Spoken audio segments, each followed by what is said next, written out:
Behold, this is the elevator at the Shockley Hall, which used to be the Allied Health Building in Warwick Community College in Salisbury, Maryland. It's a Delaware elevator with GAL buttons.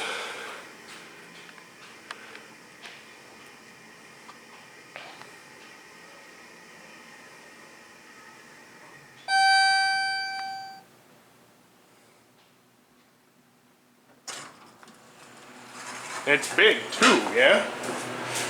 Because we know attic is locked. Let's go to 3.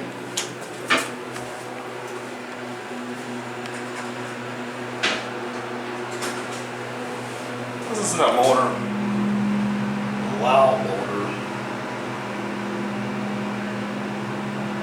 2.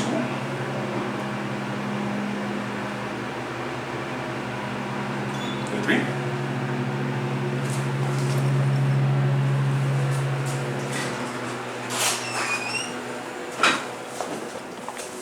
Middle. 1.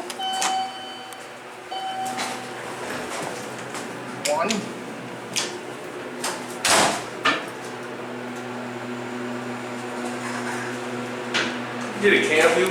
This is a big cabin view. Whoa, it's very loud. Stick fits up there. There's the button. Capacity is 4,500 pounds. 1.